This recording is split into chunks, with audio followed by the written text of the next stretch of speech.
Bienvenue à tous les curieux. C'est toi qui as battu mon record. Je vais te mettre en morceaux. Je vais te faire ce que j'ai fait à ton copain. Dans le monde des films d'arts martiaux hongkongais, certains acteurs se sont fait remarquer par le public et les médias grâce notamment à leur charisme et le vent de fraîcheur qu'ils apportaient dans ce milieu très codifié, par leur style et leur approche novatrice de la discipline, comme par exemple Bruce Lee. Ou par leur humour et les cascades toujours plus impressionnantes qu'ils effectuaient eux-mêmes comme Jackie Chan, ou même par les acrobaties particulièrement impressionnantes qu'ils arrivaient à effectuer film après film comme l'immense Yuen Biao, auquel j'ai déjà consacré une vidéo. Mais il y a également une autre catégorie, ceux possédant un physique hors norme pour ce genre de discipline, car ils sont bien plus balèzes que la majorité des pratiquants et des représentants traditionnels des arts martiaux. Comment ne pas citer par exemple Sammo Hung, qui aura lui aussi sa vidéo dédiée, mais il en est un autre, dont le physique particulièrement impressionnant lui a valu un surnom pour le moins explicite, The Beast from the East, la bête venue de l'Est. C'est pour ça qu'aujourd'hui je vous fais découvrir Bolo Yeung.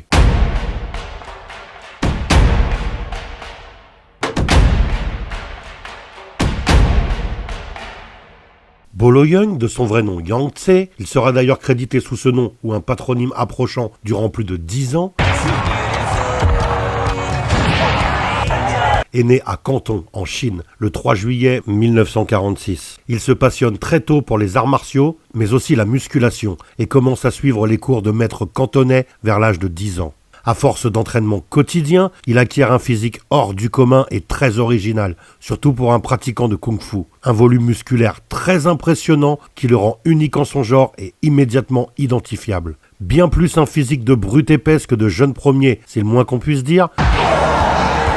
Mais cela le servira tout au long de sa carrière, même si ce dernier lui vaut également d'être sous-exploité, car cantonné à ce genre de rôle, il faut aussi le reconnaître. Il a raconté avoir fui la Chine communiste à la nage pour rejoindre Hong Kong alors qu'il était encore mineur puisqu'il n'avait que 14 ans. Ça en dit long sur la force et la détermination du monsieur. À n'en pas douter, cet exploit en a fait un homme au corps d'athlète indéniable, mais possédant également un mental d'acier, ainsi qu'une rage de vaincre qui force l'admiration et le respect.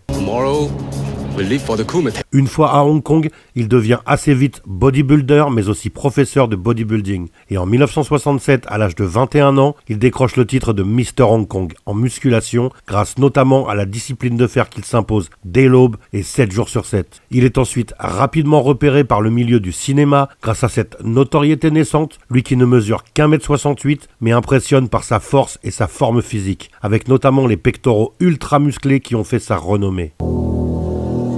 Cette alliance inédite de physique de bodybuilder et d'arts martiaux maîtrisés crée un combo unique, ou presque, dans le milieu du cinéma d'action hongkongais et enchante les producteurs qui savent dès cette époque qu'ils tiennent là une perle rare. L'un de ses premiers surnoms est d'ailleurs le Hercule chinois. Ça en dit long sur le genre de film et de rôle qu'il se verra réserver tout au long de sa carrière, riche de plus de 100 films. Il commence sa carrière en 1970 avec un film de la Shaw Brothers, réalisé par Chang Che, Les 13 fils du Dragon d'Or, où il incarne le général Meng Chehui. Inspiré d'une histoire vraie, ce premier essai est un succès au box-office local puisqu'il se classe 4e en termes de recettes pour cette année 1970. Un coup de maître, d'autant que la même année, on le voit dans le film The Wandering Swordman, du même réalisateur et toujours avec David Cheng et Lily Lee. L'année suivante, il figure dans 4 films, dont Duo Mortel et The Lady Professional. En 1972, ses apparitions se multiplient puisqu'il est présent dans 9 longs métrages, parmi lesquels La Main de Fer, Le Nouveau Justicier de Shanghai, Il faut battre le Chinois tant qu'il est chaud, un titre impossible aujourd'hui, et l'excellent Les 14 Amazones, qui a obtenu de nombreux prix et a même été présenté à Cannes en sélection officielle. 1973 est une année particulièrement marquante pour Bolo, puisqu'il figure dans 11 films, et pas n'importe lesquels. Puisqu'on peut citer Yang Tse, la terreur de Bruce Lee, aussi titré Chinese Hercule, et qui donnera son premier surnom à Bolo, L'homme aux mains d'acier, Thunder Kick, Greatest Thai Boxing, Kung Fu's Hero, et surtout Opération Dragon, le dernier film tourné par Bruce Lee avant son tragique décès cette même année. Les deux hommes deviendront d'ailleurs très bons amis et passeront beaucoup de temps sur le tournage et en dehors à s'entraîner ensemble et à discuter des arts martiaux, Bruce servant également de précepteur à Bolo. En 1974, il ajoute encore 7 longs métrages à sa filmographie, parmi lesquels Ninja Killer, Les Fantômes de Shanghai, The Karate 1 et 2, dans le rôle de Dracula Jack, Les Jeunes Dragons, ainsi que la série télé Fight Dragon. En 1975 et 1976, il continue son ascension avec le grand film épique Donkaiji, Fighting Dragon, Dragon Blanc contre Dragon Noir et International Assassin, entre autres. En 1976, il figure également dans l'excellente série J-Man 75. En 1977, il réalise et produit son premier film, dans lequel il joue également et où il reprend le nom de Bolo pour son personnage, tout comme c'était déjà le cas sur Opération Dragon. Ce film s'intitule fort justement Bolo ou Bolo the Brute, mais aussi parfois Kowata tape dans le tas, sans commentaire. Cette même année, il figure également dans Sun-Si, le formidable karatéka avec Sonny Chiba et The Lonely Killer. Pour l'année 1978, on peut citer Karateka l'Invincible, Chinese Connection, Big Boss à Bornéo, Diamant et Karaté, Black Kung Fu contre Hong Kong Connection, où il est crédité pour la première fois sous le nom de Bolo Yeung, et Le Jeu de la Mort, la version charcutée et indigne de Robert Klaus. À ce propos, je ferai très bientôt une vidéo sur la véritable version du film, celle voulue et tournée par Bruce Lee en 1972. I hope you don't mind if we move our man so that the two of us will have more room to groove. But have your men stay. En 1979, Bolo tourne dans Young Dragon, Les 36 signes de la mort, ainsi que dans de nombreux films de bruxploitation, comme Le Trésor de Bruce Lee et La Grande Revanche de Bruce Lee, entre autres. Il incarne également un personnage surnommé King Kong dans le film The Dragon the Hero, et cette même année, il réalise son second film, Writing Kung Fu, dans lequel il joue également. Ce sera hélas sa dernière réalisation. En 1980 et 1981, il est dans l'implacable défi, Jackie le redoutable chinois avec Jackie Chan, un clone de Jackie Chan, nettement moins charismatique, face au tigre l'évadé de Hong Kong et Wan Ying. De 1982 à 1984, on peut l'admirer dans Bruce Contre-Attaque, avec aussi Harold Sakata qui incarnait Hot Job dans le James Bond Goldfinger et où il est crédité Bolo Yangtze. Dans Mo, où il incarne Mr. Bubo, un boxeur thaï, ainsi que dans Fanwadi dans le rôle de Big King. En 1985, il apparaît dans une courte scène d'un film de Sammo Hung que j'ai déjà évoqué dans ma vidéo sur Yuen Biao et avec aussi Jackie Chan, le flic de Hong Kong. En effet, dans ce film, il incarne le très jaloux milliardaire Chan. Je vais lui faire la peau, moi, tonton. Ah, mon chéri, non. Qui soupçonne sa femme de le tromper avec son dentiste. Sauf que Rawhide, un ami de Fastbuck incarné par Sammo, a pris la place du dentiste pour soutirer de l'argent au milliardaire sans savoir qu'il était l'amant de la femme de ce dernier. Cette femme que vous avez draguée, c'est ma femme. Oh, attendez, il y a une erreur, regardez-moi bien, je ne suis pas le dentiste. Ah. Un quiproquo très amusant dans ce film ultra plaisant. Arrête! Je dois tout avouer maintenant, c'est lui mon amant. Cette apparition marque aussi la généralisation de son crédit en tant que Bolo Yeung. Maintenant que je t'ai retrouvé, tu vas mourir.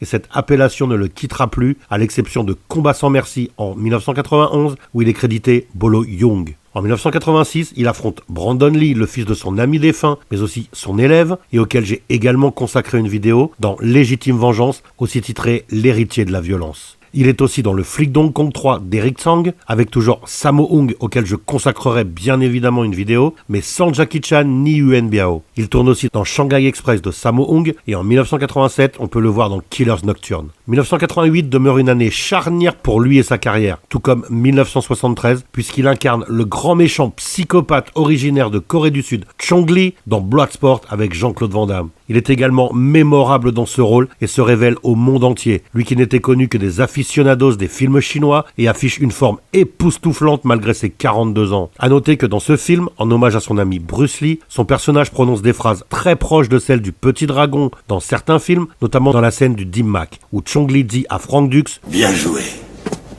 mais une brique ne rend jamais les coups. » Ce qui renvoie à la phrase prononcée par Bruce à l'égard de Bob Wall dans Opération Dragon. Le bois ne rend pas les coups. Grâce à ce film, il accède à une notoriété grandissante et conquiert un nouveau public. D'autant que la même année, il est présent dans la comédie Yi Kilian Fu, désolé pour la prononciation, dans le rôle d'un homme surnommé fort justement Muscleman, et en 1989, il incarne un personnage baptisé Chang Li et surnommé le serpent vietnamien dans Blood Fight, un film surfant bien évidemment sur le succès de Bloodsport et consacré au tournoi clandestin d'arts martiaux. En 1991, il retrouve Jean-Claude Van Damme, son pire ennemi au cinéma, mais excellent ami dans la vie, pour le film Double Impact, dans le rôle de Moon. Il y arbore une large cicatrice en forme de croix sur la joue et un œil de verre, qui rendent son apparence encore plus terrifiante dans ce film où il doit affronter non pas un, mais 2 Van Damme. La même année, il est aussi présent dans les films L'œil du dragon et Dans les griffes du tigre, avec la talentueuse Cynthia Rothrock, à qui je consacrerai également une vidéo. En 1992, on peut le voir dans Le Tueur et Xurang On-chan avec Dick Wei, qui était également dans Le flic de Hong Kong. Et en 1993, il est Shingo dans Shoot Fighter Fight to the Death, mais aussi Maître Sumai dans Commanders. L'année 1996 est consacrée aux suites,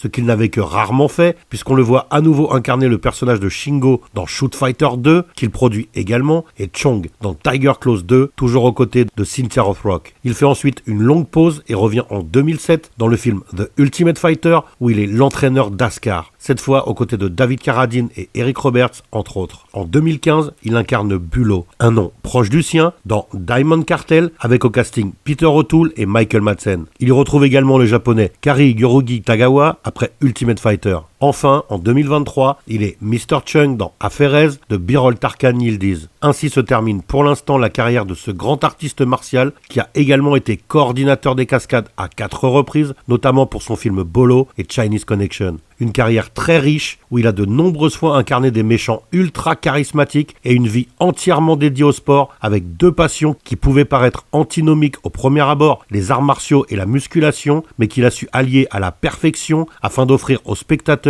des prestations toujours plus impressionnantes mais aussi bestiales grâce à un physique très original dans son milieu. Aujourd'hui âgé de 77 ans, il pratique toujours les arts martiaux de manière quotidienne et notamment le Tai Chi Chuan et se verra très bientôt consacrer un documentaire Chinese Hercule The Bolo Young Story. Quant à son fils David Young, presque aussi impressionnant que lui, il a repris le flambeau paternel en tant que bodybuilder, entraîneur de MMA et même acteur de films d'action comme papa. Il est notamment visible dans The Last Committee où il retrouve des anciens adversaires de son père, Cynthia Rothrock et Michel Kissy, qui incarnait Suan Paredes dans Bloodsport. Voilà, vous en savez à présent un peu plus sur Bolo Young. N'hésitez pas à liker si vous avez aimé, à partager, à laisser des commentaires et à vous abonner pour soutenir la chaîne. You are next. À bientôt pour une nouvelle découverte, soyez curieux.